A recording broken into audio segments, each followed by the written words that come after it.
Magandang araw sa iyo, Negra. Uy, natipin ko ikaw pala. Kamusta nga pala si Nena, Negra? Si Nena, okay naman si Nena. Maayos yung kalagayan ni Nena. In fact, kambal yung magiging anak ni Nena. Ah, talaga? Kambal yung pinagbubuntis ni Nena? Mabuti naman. Gusto ko sana siyang makausap. Oo, kausapin mo si Nena. Bakit hindi? Makikinig yun sa'yo, mabait si Nena. Salamat, Negra. Maasahan ka talaga. Punta na ako dun kay Nena para kausapin siya. Sana ipakinggan niya rin sasabihin ko na gusto kong maging tatay ng kanyang magiging mga anak. Subukan mo, malay mo naman pumayag si Nena na ikaw maging tatay ng kanyang mga magiging anak. Sige, dyan ka na muna, Negra. Punta ko muna si Nena. Si Daddy Finger yun. Ang tigas talaga ng ulo eh. Pumunta naman doon kay Nena. Umanda ka sa akin, Penelope ka. Si Daddy Finger, ano pa rin? Dami mong labahan ah. Ay naku, ang dami talagang labahan. Saka pupunta. Puntahan ko lang si Nena, gusto ko siyang kausapin pa rin. Gusto kong humingi ng dispensa sa kanya kasi gusto niya magpaliwanag sa akin yung pangyayari pero hindi ko siya pinakinggan. Ngayon, handa na akong makinig sa mga paliwanag niya. Ay salamat, buti naman na-realize mo. Yan ka muna pa rin ha. Tapusin mo yung mga labahan mo. Nena? Nena? Sino yan? Ay, Daddy Finger. Pwede ba ako makapasok, Nena? Ano ka? Pasok ka. Welcome ka lagi sa bahay namin. Salamat, Nena. Upo ka.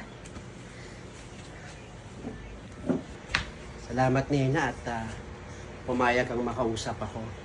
Naku, Daddy Finger, hindi ka na iba sa akin.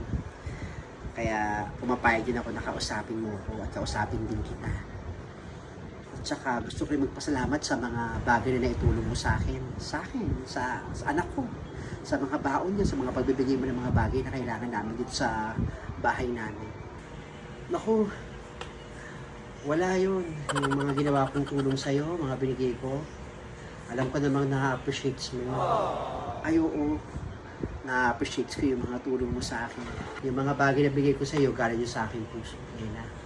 Kaya sana tanggapin mo ulit yung panliligaw ko sa'yo. Lahat gagawin ko.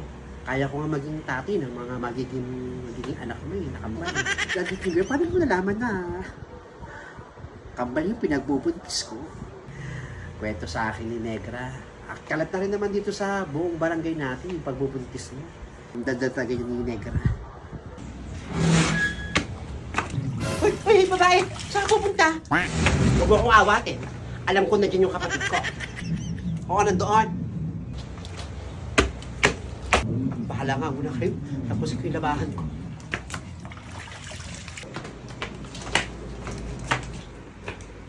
Hoy, Penelope! Sana, talaga na. Ano? Hindi ka ba talaga nag-iisip, ha? Gusto mo pa rin yung babaeng to? Kahit iniiputan ka na?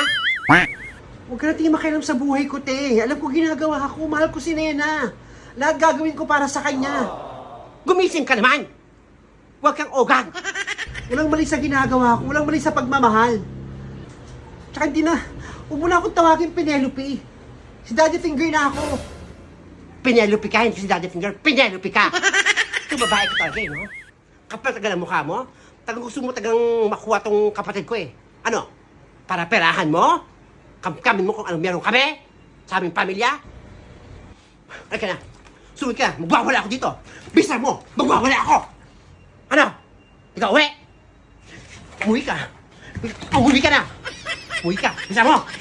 Tumigil ka na. Tumigil ka sa kaka-hysterical mo dyan. Sige na, Daddy Finger. Hatid mo muna yung kapatid mo. Ayoko ng gulo. Ayoko ng stress. Baka madama yung anak ko sa stress na pwede kong makuha dyan sa kapatid mo. Sige na. Yan na, pasensya ka na. Buntis si Nena, te, ha?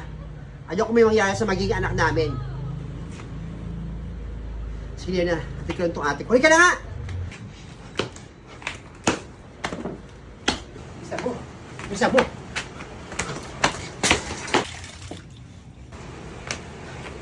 Sige pa rin, uwi ka tong ate ko. Nag-hysterical na naman siya eh. Ay, tama, Daddy Finger. Uwi mo yung kapatid mo. Nagdadala ng gulo yan dito. Gusto kaya si Nena? Puntahan mo. Bisa mo! Ano yun? Anong gulo yun? Sino yun? Kaya na yun ha. Mapuntahan mo. O pa rin, ano nangyari? Kapatid ni Daddy Finger hysterical. Bullshit na babae niyo, gulit ako, nagsisigaw. O Nena, kamusta ka? O nga Nena, kamusta ka? Okay lang ako, Negra, paring huwag na kayo mag-alala. Naabot naman agad ni Daddy Finger yung kapatid niyang nag-hysterical dito. Ako buti naman.